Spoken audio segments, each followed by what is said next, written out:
올림픽 여자 복싱에 XY 염색체를 가진 선수 이만해 칼리프가 출전한 것을 두고 논란이 있는 가운데 국제올림픽위원회 IOC는 대회 중간 규정을 바꿀 수는 없다고 못 박았습니다. 또 마크 애덤스 IOC 대변인은 현지 시간 2일 기자회견에서 모든 선수는 명확한 규정이 적용된다는 보장을 받을 필요가 있다며 이같이 말했습니다. 선수의 성별 구분 논쟁은 지뢰밭 같은 주제지만 이에 관한 과학적, 정치적 합의는 없는 상태라고 지적했습니다. 다만 애덤스 대변인은 이번 논란은 성전환과 관련이 없으며 칼리프 선수는 명백한 여성이고 출전이 허용돼야 한다고 덧붙였습니다.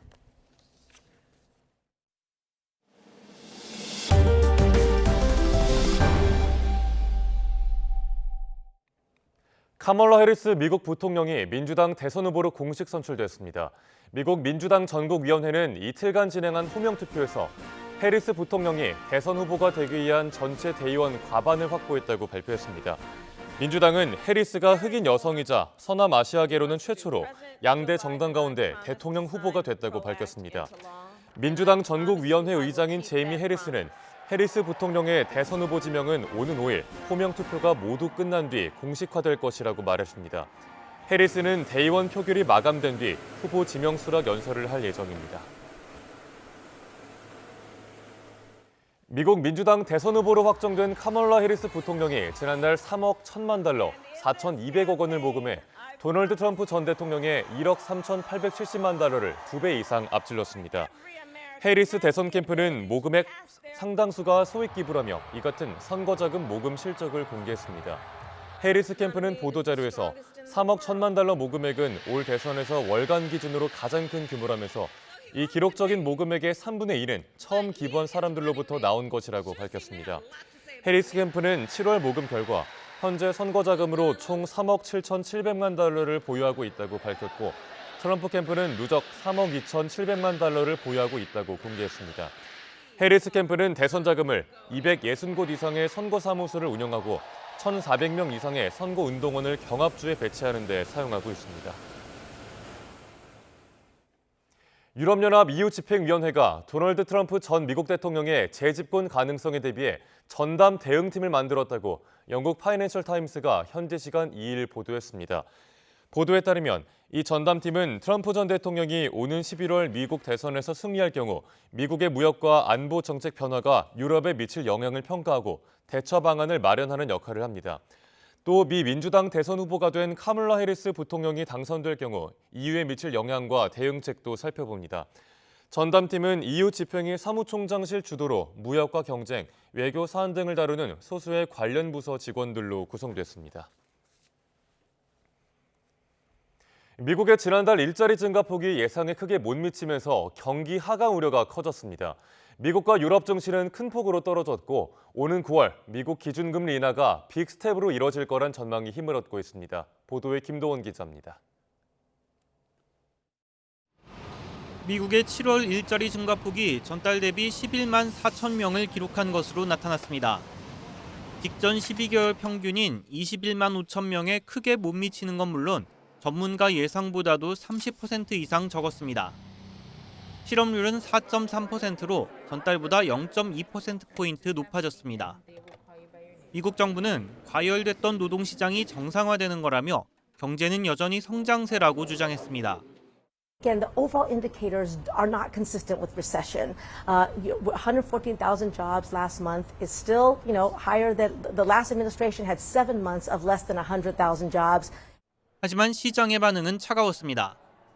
고용 충격에 다우존스 지수는 1.5% 하락했고 S&P 500은 1.8%, 나스닥은 2.4% 떨어졌습니다. 영국 런던 FTSE 100 지수도 1.3% 떨어지는 등 유럽 증시도 일제히 하락했습니다. The manufacturing kind of future orders were significantly down. Jobless claims also jumped yesterday. All those things coupled together, Lisa, mean that the economy is slowing down. 경기가 예상보다 빠르게 식고 있다는 분석에 따라 미국 연준이 다음 달 0.5%포인트 금리 인하, 이른바 빅스텝에 나설 거란 전망이 힘을 얻고 있습니다. 파월 의장은 지난달 빅스텝은 고려하지 않는다고 선을 그었지만 금리 인하 시점을 이미 놓쳤다는 주장도 나옵니다. 연말까지 0.75%포인트 금리 인하를 전망했던 시티그룹은 인하폭 예상치를 1.25%포인트로 키웠습니다. YTN 김도원입니다. 암살당한 하마스 지도자의 장례식이 마무리되면서 이스라엘에 대한 보복 공격이 임박했다는 관측이 나오고 있습니다. 전운이 짙어지면서 중동행 항공편이 중단되는가 하면 일부 국가는 자국민 철수를 서두르고 있습니다. 황보선 기자가 보도합니다. 카타르에서 가장 큰 이슬람 사원, 이란 테헤란에서 암살당한 팔레스타인 무장단체 하마스의 1인자 이스마일 하니의 시신이 이곳으로 옮겨졌습니다. 하마스 지도부를 포함한 조문객 수천 명이 모여 그의 죽음을 애도했습니다. 이렇게 장례식이 끝난 만큼 보복 작전이 초입기에 들어갔다고 볼 수 있습니다. 하니의 암살에 대해서 이란은 이스라엘을 배후로 지목하고 피해 보복을 예고했기 때문입니다. که در وقت مناسب و جای مناسب این عکس‌العمل رو داشته باشیم این برای ما 이란이 며칠 내 대규모 보복 공격에 나설 것으로 미국이 확신하고 있다는 보도도 나왔습니다. 실제로 지난 4월 시리아에서 이란 혁명수비대 고위 간부들이 사망했을 때는 장례식 일주일 뒤에 이란이 이스라엘 본토에 탄도미사일과 드론을 날렸습니다. 이스라엘군은 어떠한 공격에도 강력히 응징할 준비가 돼 있다고 밝혔습니다. תקפנו בביירות ואנחנו תוקפים בעזה ואנחנו נהיה מאוד חזקים בהגנה ואחר כך גם נתקוף מאוד חזק. 이렇게 전운이 감도는 가운데 항공사들은 중동 노선을 일시 중단하거나 우회하는 비상조처를 강구했습니다. 프랑스를 비롯한 일부 국가는 이란에 체류 중인 자국민에게 속히 떠나라고 당부했습니다. 이스라엘, 이란, 레바논에 대한 여행 자제 권고도 잇따랐습니다. YTN 황보선입니다. 티몬과 위메프의 미정산 사태와 관련해 검찰이 연이틀 강제 수사를 이어갔습니다. 이와 함께 큐텐그룹 재무본부장을 불러 조사하는 등 티몬과 위메프 등 계열사의 전반적인 자금 흐름을 파악하는 데 집중하고 있습니다. 김태원 기자입니다.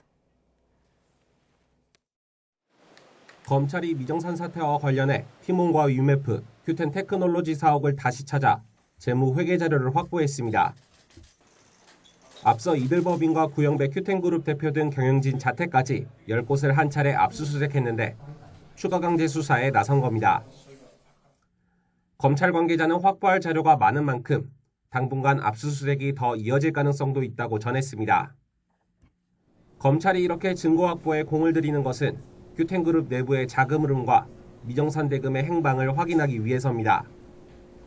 검찰은 큐텐그룹이 티몬과 위메프의 판매 대금 400억 원을 빼돌려 기업 인수비용 등으로 충당했을 것으로 보고 있습니다. 또 판매 대금을 제때 정산하는 게 사실상 불가능하다는 걸 알면서도 입점업체와 계약해서 상품을 판매하면서 이른바 돌려막기 사기를 벌인 걸로 의심하고 있습니다. 이와 관련해 검찰은 큐텐그룹 재무라인의 핵심 관계자인 이시준 재무본부장도 불러 조사했습니다. 이 본부장은 티몬과 위메프 대금 정산과 자금 관리 등 재무 업무를 총괄한 것으로 알려진 인물로 이번 사태를 규명할 키맨으로 꼽힙니다. 해외 전자상거래 플랫폼 위시를 인수할 때 티몬 등에서 자금을 가져오는 것을 승인한 것으로 알려진 것도 이 본부장이기 때문입니다. 검찰은 조사에서 이 본부장을 상대로 티몬과 위메프 자금을 인수에 동원하기로 결정한 구체적인 경위를 추궁한 것으로 전해졌습니다. 검찰은 조사 내용을 토대로 그룹 내부의 자금 흐름 등을 확인하며 확보한 압수물을 포렌식한 뒤 부대표 등 경영진들에 대한 소환 절차에 나설 걸로 보입니다. YTN 김태원입니다. 서울회생법원은 정산 지연 사태를 일으킨 티몬과 위메프의 대표를 불러 회생 가능성 등에 대한 신문을 진행했습니다. 두 대표의 소명을 들은 재판부는 일단 기업과 채권자가 자율적으로 합의부터 해보라며 회생 절차를 한 달 동안 보류하기로 했습니다. 김다연 기자가 보도합니다. 정산 지연 사태로 물의를 일으킨 티몬과 위메프 대표이사들이 서울회생법원에 출석했습니다. 회생 가능성 등을 따질 신문에 앞서 허리를 깊이 숙이고 피해자들에게 사과했습니다. 죄송하다는 말로 끝나는 게 아니고 정말 피해가 복구되고 그분들이 일상으로 돌아가셔서 다시 사업과 일상을 영위할 수 있도록 제가 죽도록 노력하겠습니다. 또 회생에 돌입하기 전 채권자들과 먼저 자율적으로 협의하는 자율구조조정지원 ARS나 기업 회생이 현재로선 가장 좋은 방법이라고도 밝혔습니다. 저는 꼭 해야지 지금의 피해를 최소화하고 그다음에 모두의 스트레스를 줄이는 방향이라 생각하고 있습니다. 안병욱 회생법원장이 직접 참여한 신문에선 주로 사업 가능성에 대한 질문과 답변이 오간 것으로 전해졌습니다. 재판부는 사이트를 열 때부터 지금까지 계속 적자였는데 과연 어떤 경쟁력이 있는지 질문했고, 이에 두 회사는 최근에는 적자폭을 줄여나가고 있고 충성 고객도 있는 만큼 개선할 수 있다고 소명한 것으로 알려졌습니다. 신문 이후 법원은 두 회사의 신청을 받아들여 ARS 프로그램에 돌입하기로 결정했습니다.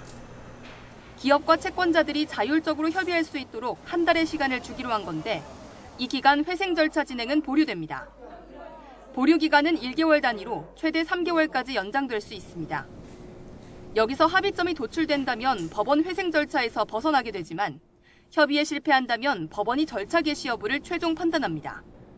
이와 함께 법원은 채권자인 소상공인을 지원하기 위해 정부기관과 채권자 등으로 구성된 회생 절차 협의회를 오는 13일 개최할 예정입니다.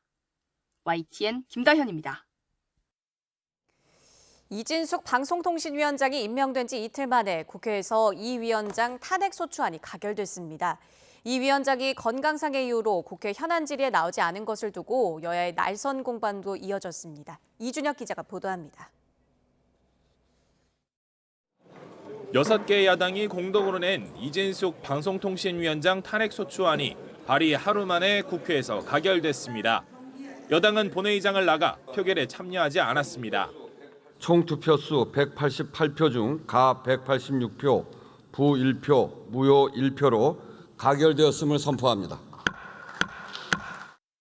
전임자들과 달리 탄핵안 표결 전에 사퇴하지 않은 이 위원장은 임명 이틀 만에 직무정지 상태에 놓이게 됐습니다. 같은 날 열린 국회 과방위 현안 질의에선 이 위원장이 건강상 이유로 불출석한 걸 두고 여야가 설전을 벌였습니다. 하루 전 임명장 받을 땐 멀쩡했는데 회피용 가짜 입원이 아니냐는 야당 지적에 여당은 의사 진단서도 못 믿느냐고 맞받았습니다. 이진숙 위원장은 용산에 가서 대통령과 면담하고 그 면담 과정이 방송을 통해서 중계된 바 있습니다. 그것을 고려할 때 저희는 이 불출석 사유서를 승인할 수가 없었습니다. 존경하는 위원장님은 아마 의사 면허증이 있는 것 같습니다. 지난번에는 뇌 구조가 이상하다라고 진단을 내리셨는데 이번에는 이 진단서가 믿지 못하겠다. 야당은 이 위원장의 공영방송 이사 선임 과정이 위법했다며 청문회와 방통위 현장 검증도 하기로 했습니다. 이 위원장과 김태규 부위원장이 의견이 일칠 때까지 7, 8차례 투표를 반복했다는 이사 후보 압축 과정을 두고 비정상적이라는 지적도 나왔습니다. 아니 전반적으로 저는 이거를 기업에서 이런 식으로 사람을 뽑는 경우가 있을까요? 제가 공천도 해보고 미스코리아 심사도 해보고 다 해봤는데 이건 처음입니다. 제가. 여당은 최민희 과방위원장 제명 촉구 결의안을 국회에 제출하며 맞불을 놨습니다. 청문회 과정에서 이 위원장에게 뇌구조가 이상하다는 등 막말과 협박을 했다는 겁니다. 수차례 뇌구조가 이상하다는 막말을 반복했습니다. 국민을 섬기는 국민의 대표자 국회의원으로서의 자격을 상실한 것이라고 봅니다. 이 위원장 직무정지로 방통위는 헌법재판소 판단이 나올 때까지 최소 수개월 동안 업무마비가 불가피할 것으로 전망됩니다. 공영방송을 둘러싼 여야의 이른바 방송전쟁도 더 치열해질 것으로 보입니다. YTN 이준엽입니다. 대통령실은 이진숙 방통위원장의 탄핵안이 야당 단독으로 국회를 통과한 것을 북한의 오물풍선에 빗대 오물 탄핵이라고 강도 높게 비판했습니다. 이어 야당의 폭주에 맞서 이 위원장이 당당히 헌법재판소의 심판을 받을 거라고 밝혔습니다. 강희경 기자가 보도합니다. 국회에서 야당 단독으로 이진숙 방송통신위원장 탄핵소추안이 가결된 직후 대통령실이 브리핑을 열고 더불어민주당을 강하게 규탄했습니다. 대통령실은 단 하루 만에 방통위원장이 어떤 중대한 헌법 법률 위반 행위를 저질렀다는 것이냐며 탄핵안 강행 처리에 깊은 유감을 표한다고 밝혔습니다. 특히 민주당이 22대 국회에서 지난 2달 동안 발의한 탄핵안만 7건이라며 이딴 탄핵안 발의가 북한의 오물풍선과 다를 바 없다고 날을 세웠습니다. 북한의 오물풍선을 보내는 것과 야당이 오물 탄핵을 하는 것이 대체 무슨 차이가 있는지 되묻고 싶습니다. 대체 누구를 위한 탄핵입니까? 이어 야당의 탄핵이야말로 반헌법적 행태라며 이진숙 후보자가 이번엔 자진 사퇴 없이 헌법재판소의 판단을 받을 예정이라고 말했습니다. 야당의 탄핵 폭주에 맞서 이진숙 위원장은 당당히 헌재 심판을 받을 것입니다. 대통령실 관계자는 헌재 심판을 받는 동안 직무가 정지되는 문제점이 있지만 탄핵의 악순환의 고리를 끊겠다는 의지로 이 같은 결심을 내렸다고 배경을 설명했습니다. 이진숙 위원장도 입장문을 내고 탄핵 소추와 자진 사퇴의 악순환을 끝내기 위해 거대 야당의 탄핵 소추 횡포에 당당히 맞서겠다고 밝혔습니다. 이와 함께 대통령실은 방송사법에 이어 야당 단독으로 국회를 통과하고 있는 각종 법안에 대해서도 비판의 목소리를 높였습니다.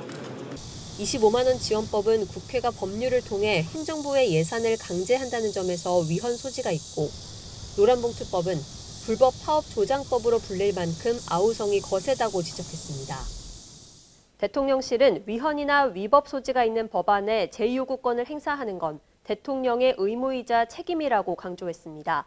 이에 따라 방송사법을 시작으로 25만 원 지원법과 노란봉투법까지 이르면 다음 주부터 거부권 정국이 다시 본격화할 거란 전망이 나옵니다. YTN 강희경입니다. 더불어민주당을 비롯한 야당 주도로 이른바 노란봉투법이 어제 국회 본회의에 상정된 가운데 국민의힘은 무제한 토론, 필리버스터로 이틀째 맞대응하고 있습니다. 필리버스터는 7월 임시국회 회기가 종료되는 오늘 밤 12시 자동 종결되고 법안 표결은 모레 8월 임시국회 첫 본회의에서 이뤄질 전망입니다. 노란봉투법은 하도급 노동자에 대한 원청 책임을 강화하고 파업 노동자에 대한 기업의 손해배상 청구를 제한하도록 하는 내용을 담고 있습니다. 한동훈 대표가 친윤 정점식 정책위의장의 후임으로 TK 4선이자 상대적으로 개파색이였다고 분류되는 김상훈 의원을 지명했습니다. 다음 주 초 나머지 당직 구성 마무리를 예고하면서 한동훈 체제 지도부 인선에 본격 속도가 붙는 모습입니다. 박정현 기자입니다.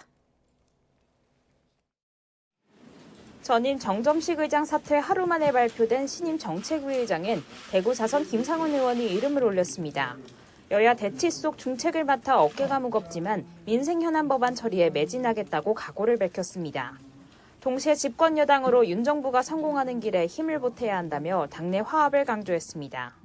민생 법안 처리에 주력하겠다는 말씀은 제가 드렸고 당내에 혹시 있을지도 모르는 사소한 어떤 갈등이라든지 그런 부분을 좀 같이 의견 수렴을 해가면서 임기 1년인 정책위의장은 의원들의 동의를 얻는 의원총회 추인 과정이 필요합니다. 당내 중진으로 개파색이었고 정책통으로 평가받는 김 의원을 낙점한 이유도 이 같은 임명 절차를 고려한 것으로 보입니다. 한 대표 역시 김 의장이 정책적으로 뛰어나고 안정감이 있다며 이 같은 해석을 뒷받침했습니다. 정 전 의장에 대해선 변화를 위해 어쩔 수 없는 결정이었다며 사퇴 결단에 감사의 뜻을 전했습니다. 다만 자신은 목표를 공유하는 사람이면 이견이 있다고 갈등으로 치부하지 않는다며 이번 사퇴 압박으로 갈등 소지가 커졌다는 일각의 해석에 선을 그었습니다. 그런 결정을 할 수밖에 없는 상황이라는 걸 제가 설명드렸고 정점식 위원님께서 이 대승적 차원에서 본인이 그렇게 말씀해 주신 것에 대해서 저는 대단히 고맙게 생각합니다. 사무총장에 이어 정책위의장까지 당 3역 인선이 마무리된 가운데 최고의 유일한 공석인 지명직 최고위원회는 친한계 원내 김종혁 전 조직부총장이 사실상 낙점됐습니다. 최고위 구성원 9명 가운데 5명을 친한계로 채우면서 주도권 확보에 성공했다는 관측 속 이르면 다음 주 초 남은 주요 당직 인사가 완료되는 대로 한동훈 후의 본격 행보가 시작될 거란 전망입니다. YTN 박정현입니다.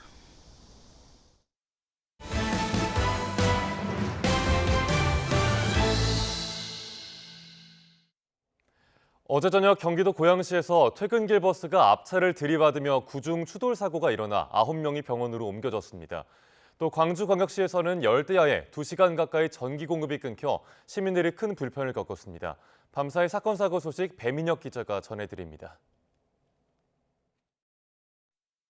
초록색 버스와 화물차가 인도 위로 올라타 있고 안전 차단봉들은 힘없이 쓰러졌습니다. 경기 고양시 중산동에서 사고가 난 건 어제 저녁 8시 10분쯤.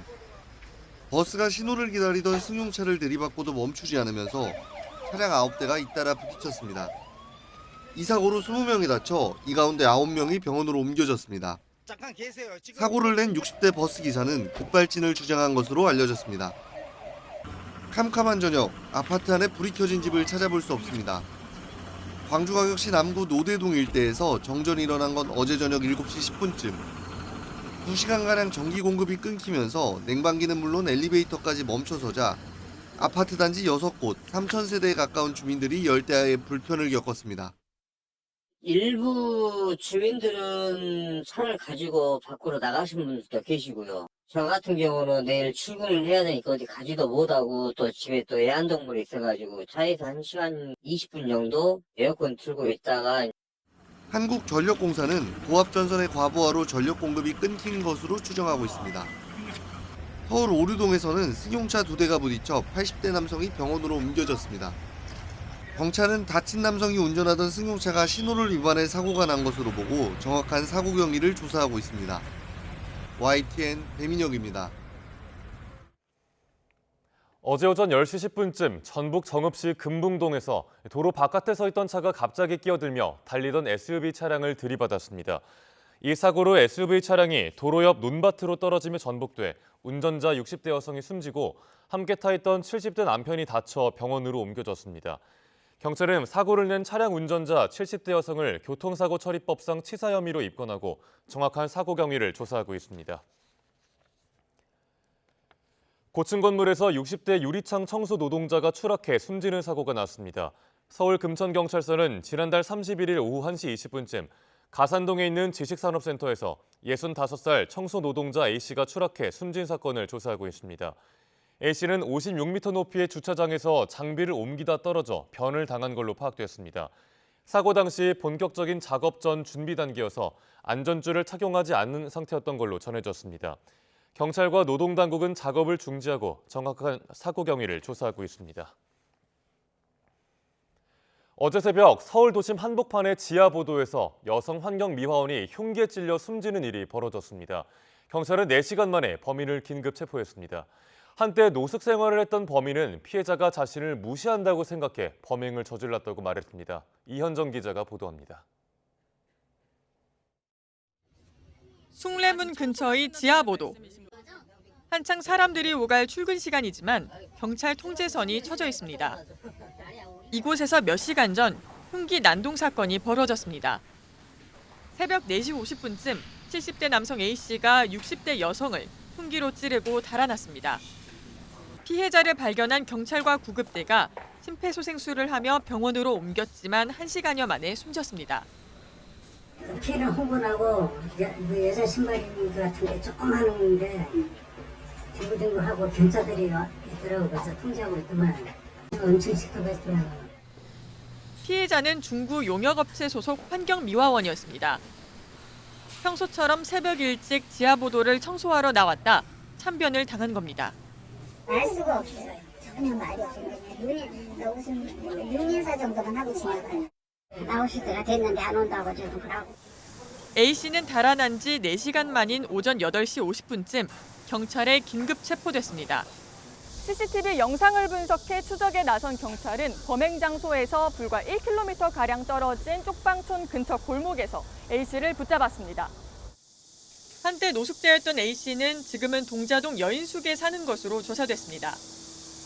또 피해자와는 노숙 생활을 하던 지난해 5월경부터 알고 지냈는데 대화하던 중 자신을 무시한다는 생각에 범행을 저질렀다는 취지로 경찰에 진술했습니다. 경찰은 범행 당시 A씨가 술을 먹거나 마약을 한 상태는 아니었던 것으로 보고 있습니다.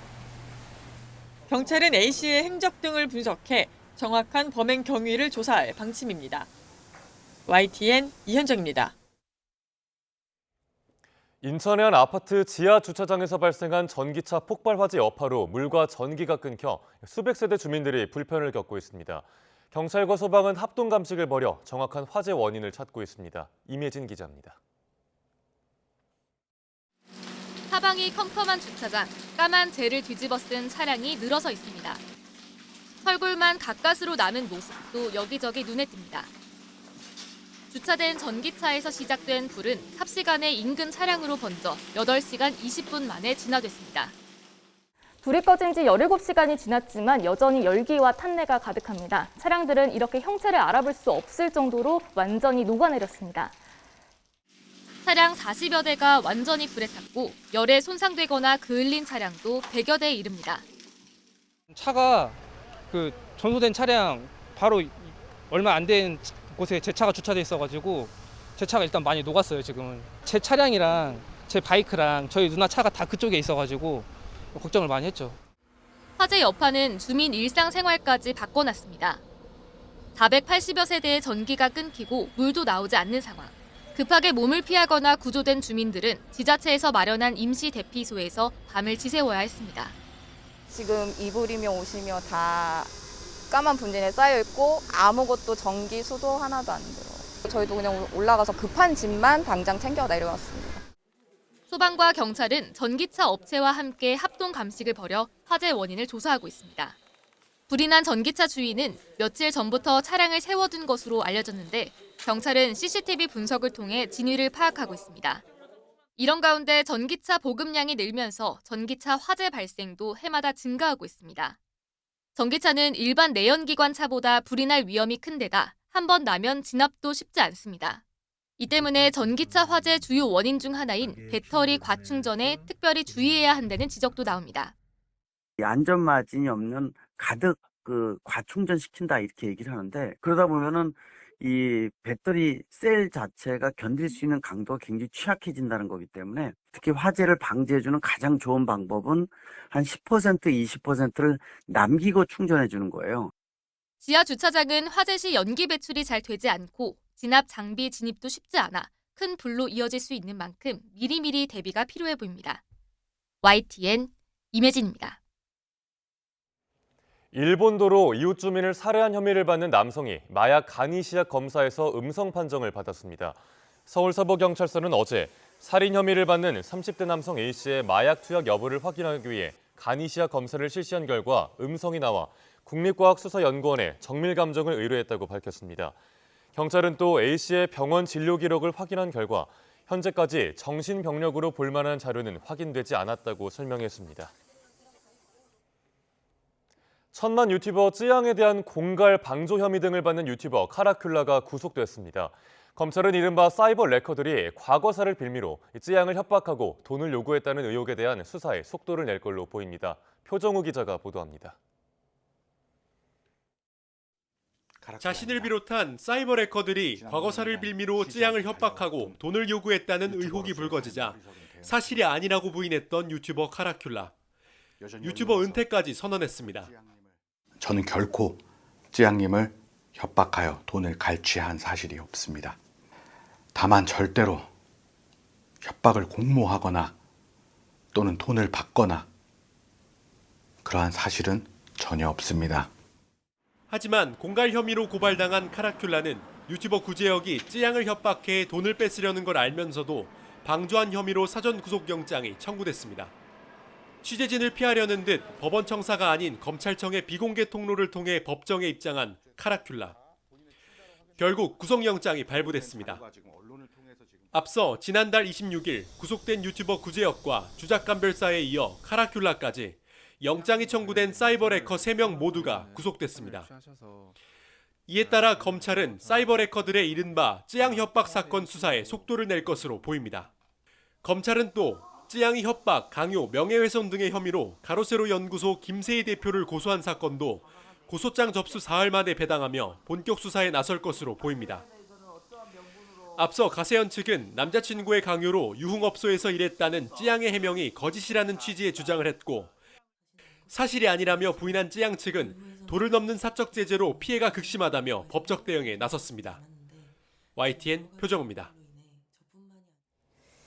올여름 유난히 습한 더위 탓에 더 지치고 힘들다는 분들 많습니다. 실제로 올여름 더위는 역대급으로 기록된 2018년과는 조금 다르다는 분석이 나왔는데요. 한낮 찜통 더위도 문제지만 밤사이 열대야가 더 비상입니다. 김민경 기자의 보도입니다. 역대급 더위가 찾아왔던 지난 2018년 여름. 강원도 홍천의 기온이 무려 41도까지 치솟았습니다. 서울도 39.6도로 111년 만에 가장 더웠습니다. 여름철 한반도에 가장 큰 영향을 미치는 북태평양 고기압에 더해 대기 상층에는 티베트 고기압이, 대기 하층에는 중국 내륙에서 발달한 열적 고기압의 영향이 더해졌기 때문입니다. 올여름 더위도 만만치 않은데 장마 뒤 본격적으로 더위가 시작되면서 낮더위와 열대야 기세가 점점 세지고 있기 때문입니다. 특히 8월 이후에는 전국 대부분으로 폭염경보가 확대한 가운데 900m 고지대에 있는 태백 지역에도 폭염주의보가 내려졌습니다. 또 습도가 높아 밤사이 강릉 등 동해안에서는 30도를 웃도는 초열대야가 나타나고 서울 등 내륙에서도 최저기온이 점차 상승하고 체감온도가 30도에 육박하며 초열대야 수준의 밤더위가 지속하고 있습니다.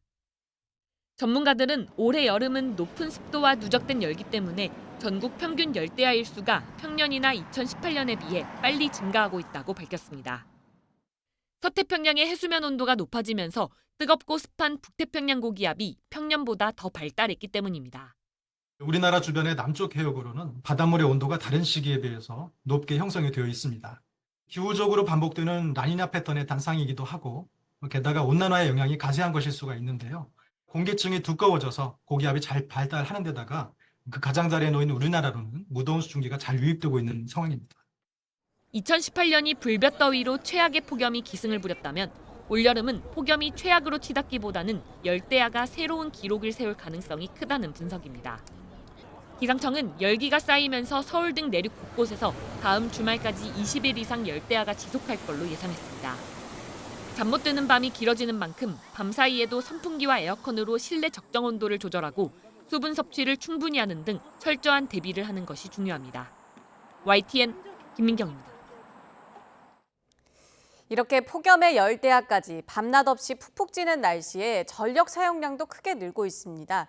정부는 다음 주가 전력 수급의 최대 고비가 될 것으로 보고 바짝 긴장하고 있습니다. 최하영 기자가 보도합니다.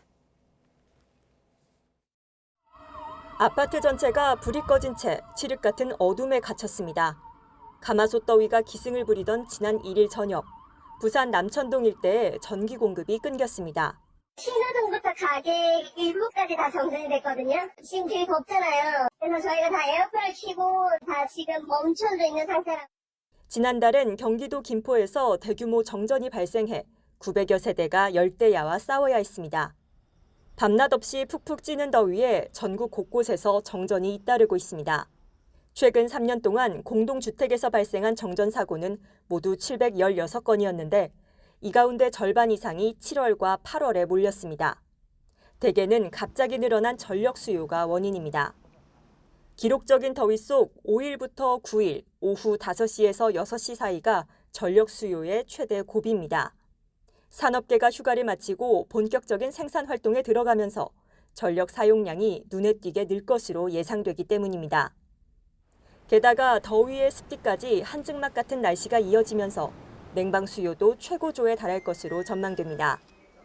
앞서 정부는 올여름 최대 전력 수요가 역대 최고 기록과 맞먹을 것으로 내다봤습니다. 휴가철 분산 효과를 감안하더라도 92.3에서 97.2기가와트 사이에서 최대 수요가 발생할 수 있습니다. 이는 역대 여름철 최대치를 기록한 작년 하계 피크 93.6기가와트와 비슷하거나 높은 수준입니다. 이에 원전 21기를 동원해 전력 공급 능력을 최대 104.2기가와트까지 준비해놨지만 폭염과 태풍 같은 날씨가 큰 변수입니다. 정부와 전력당국은 만일을 대비해 비상 대응 체계와 전력 설비를 거듭 점검하는 등 긴장의 끈을 놓지 않고 있습니다. YTN 최하영입니다. 휴가철을 맞아 해수욕장에는 피서객이 몰리고 있습니다. 이번 주말 피서 인파가 절정에 이를 것으로 보입니다. 송세혁 기자의 보도입니다. 드넓은 백사장에 파라솔이 가득 펼쳐졌고 푸른 바다는 해수욕을 즐기는 피서객들로 북적입니다. 넘실대는 파도와 시원한 바닷바람은 찌는 듯한 더위를 식혀줍니다. 가족, 친구와 함께하는 오랜만의 휴가여서 더 즐겁습니다. 휴가 내가지고 고등학교 친구들이랑 경포대 놀러 왔는데 물도 시원하고 깨끗하고 좋은 것 같습니다. 올여름 강원 동해안 해수욕장을 다녀간 피서객은 318만 명. 지난 주말에만 80만 명이 찾았습니다. 본격적인 휴가철을 맞아 이번 주말 해수욕장마다 올여름 들어 최대 인파가 몰릴 것으로 보입니다.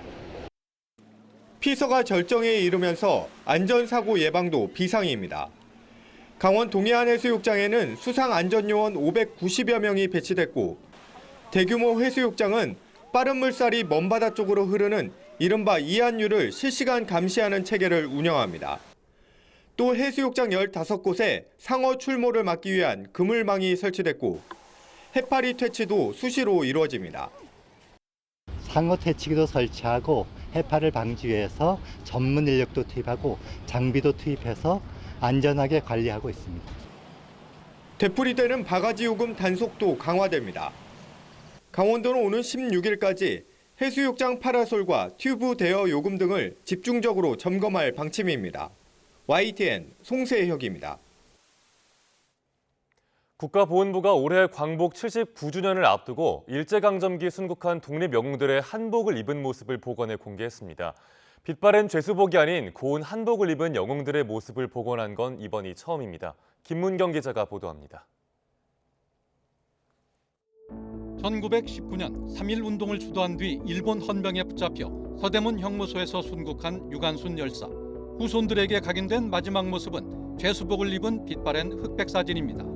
그동안 얼굴을 컬러로 복원하긴 했지만 죄수복은 그대로였는데 국가보훈부가 한복을 곱게 차려입은 유 열사의 사진을 공개했습니다. 사진을 컬러로 복원한 뒤 한복을 합성했는데 순국 당시 17살이었던 유 열사의 앳된 모습이 엿보입니다. 대한 사람으로 외인 판사 앞에 서는 것이 부끄럽다며 얼굴에 먹물을 칠했던 조용하 지사의 원래 얼굴도 복원됐고 안중근 의사와 조산 안창호 선생 등도 한복을 곱게 차려입은 모습이 처음으로 공개됐습니다. 이분들의 그 빛바랜 죄수복을 영웅의 모습에 걸맞게 아름다운 한복으로 다시 입혀드리는 것이 좋겠다고 해서 이렇게 기획해서 추진하게 됐습니다. 이렇게 수의를 한복으로 바꿔 입은 독립영웅은 모두 87명. 현재 생존해 있는 애국지사 6명에게도 맞춤 한복을 전달할 예정입니다.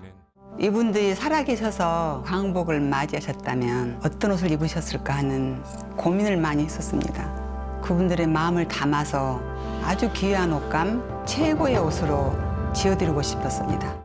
보훈부는 풍찬 노숙도 마다하지 않고 헌신한 영웅들을 위해 처음 입는 광복이란 주제로 이번 캠페인을 기획했다고 밝혔습니다. YTN 김문경입니다. 이 모습으로 기억될 수 있다. 건물 옥상에 꾸며진 정원은 보기에 좋을 뿐더러 무더위를 조금이라도 낮출 거라고 생각하기 마련입니다. 그런데 옥상 정원이 폭염에는 무용지물이고 흰색 페인트를 칠하는 게 최선이라는 연구 결과가 나왔습니다. 권영희 기자입니다. 영국 런던에 있는 이 빌딩 옥상에는 대규모 정원이 꾸며져 있습니다. 풀과 야생화, 심지어 희귀한 난초까지 있습니다. 요즘같이 폭염이 기승을 부릴 때 낮에는 온도를 낮추는 데 효과적입니다. 그러나 밤엔 주변 온도를 오히려 높입니다. 식물이 있는 토양에 저장된 열이 방출돼 밤에 공기를 데웁니다. Basically, green roofs do decrease air temperature, or are expected to do. But on average throughout the day, because they heat up also the air at night, you get this kind of null average decrease in temperature. 연구팀은 옥상이나 지붕을 흰색으로 칠하면 온도를 확실히 낮출 수 있다고 밝혔습니다. 태양에서 오는 에너지 일부가 그대로 반사돼 건물 내부와 주변 온도를 낮춥니다. 대신 더러워지면 반사 능력이 떨어져 항상 흰색으로 유지해야 한다는 문제점이 있습니다. 옥상을 더위를 쫓는 용도로만 바라봐선 안 된다는 시각도 있습니다. 급격한 도시화로 생태계 다양성이 무너진 만큼 이에 대한 훌륭한 대안이 될 수 있습니다. I think the more green roofs that we can get, especially in these highly urban areas, the better. I mean, there's a lot of wildlife out there that still needs to thrive. 기후 변화로 인한 폭염에 맞서기 위해 도시 경관도 다시 조정해야 할 필요성이 커지고 있습니다. YTN 권영입니다. 인도 남부에서 최근 발생한 대형 산사태 관련 사망자 수가 300명을 넘어섰습니다. 인도 현지 매체에 따르면 지난달 30일 케랄라주 와야나드 지역을 덮친 산사태로 현재까지 최소 326명이 사망했다고 보도했습니다. 또 실종자 수가 300여 명으로 추산돼 사망자 수는 시간이 흐를수록 더 늘어날 전망입니다. 구조당국은 무너진 주택 잔해 속에 있던 생존자 4명을 구조했고 부상자 200여 명은 인근 병원으로 옮겨져 치료를 받고 있습니다.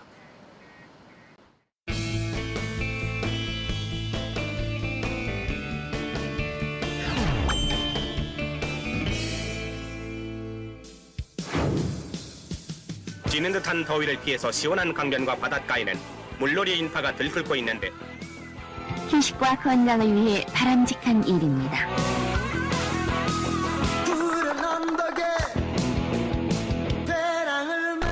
차량이 꼬리에 꼬리를 물고 이어져 있습니다. 엄마 아빠와 함께 가는 피서길. 아이들은 절로 흥이랍니다. 밀려드는 피서 차량의 고속도로는 주차장으로 돌변했고 갓길은 휴게 음식점으로 탈바꿈했습니다. 한 12시간 이상 걸렸습니다. 지금 여름 휴가인지 아니면 도로에서 이거 휴가를 보내는 건지 참 감을 못 잡겠네요. 피서가 절정을 이루면서 가격은 부르는 게 값입니다. 10만 원 며칠? 2박에 10만 원. 가게 하죠. 그래서 말이잖아.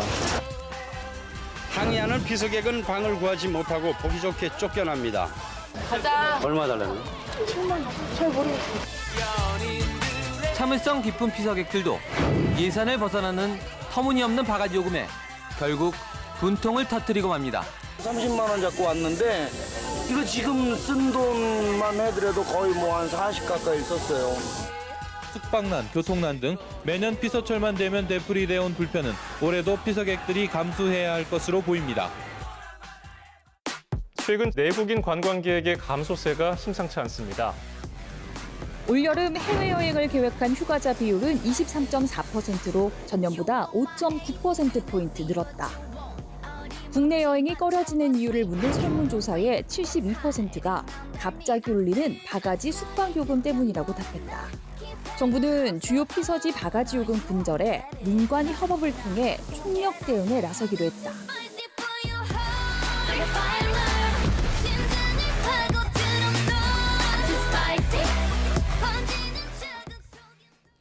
낮에는 폭염이, 밤에는 열대야가 기승을 부리고 있습니다. 지난 밤 사이에도 잠 못 이룬 분들 많으실 텐데요. 서울은 13일째 열대야가 발생했습니다. 그 밖의 지역 현재 기온 살펴보면 강릉이 29.9도, 안동이 27.1도로 대부분 지방에서 열대야가 나타나고 있고요. 낮에는 폭염으로 이어집니다. 서울이 34도, 강릉과 대구는 36도까지 오를 것으로 보입니다. 이 대기 불안정으로 오늘도 곳곳에 소나기가 오겠는데요. 양은 5에서 40mm로 지역별로 편차가 클 것으로 보입니다. 일요일인 내일도 오늘과 비슷합니다. 내일도 찜통 더위가 기승을 부리는 가운데 내일 곳곳에 소나기 예보 들어 있습니다. 폭염 위기 경보는 최고 단계인 심각 단계입니다. 온열 질환 위험이 높습니다. 목이 마르지 않더라도 수시로 수분 섭취해 주시고요. 노약자는 외출도 자제해 주시길 바랍니다. 날씨였습니다.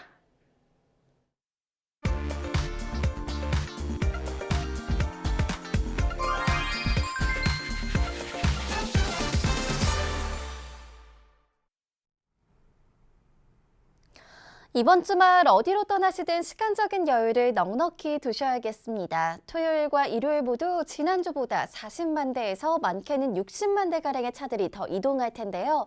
그렇다면 언제가 특히 이동이 어려울지도 한번 살펴볼까요? 토요일인 오늘은 이미 정체가 빠른 속도로 증가하고 있는데 오전 10시부터 오후 2시 때까지도 많이 버거울 것으로 보입니다. 정체 상황을 살펴보기 전 조금이나마 숨통이 트이시라고 동해 바다의 모습을 준비했습니다. 휴가길 곳곳에 마련된 휴게소와 졸음쉼터 잘 이용해 주시면 좋겠는데요. 이미 가평 휴게소를 비롯해 곳곳에 휴게소 내부가 붐비기 시작했기 때문에 휴게소 내부에서도 안전운행 해주시기 바랍니다. 강원권으로 가는 길 60번 서울 양양간고속도로 양양 쪽은 경기권인 강일과 화도를 중심으로 각각 5, 6km씩 브레이크를 밟는데요. 강일 부근의 경우 경우는 60번 고속도로에 진입하려는 차량들로 100번 고속도로 역시 판교 방향 정체가 이어지고 있습니다. 52번 광주 원주간 고속도로는 원주 방향으로 초월 부근에서 짧게 주춤하고요. 50번 영동고속도로 강릉 방향 경기권인 마성에서 양지터널까지 9km 구간 밀리는데 다행히 아직까지 강원권 내부 상황은 괜찮습니다. 1번 경부고속도로 부산 방향은 경기권인 남사에서 정체 시작됐습니다. 전방 주시 잘해주시고요. 고속도로 교통방송이었습니다. 뉴스타트 2부 마칩니다. 잠시 후 3부가 이어집니다. 시청해주신 여러분 고맙습니다.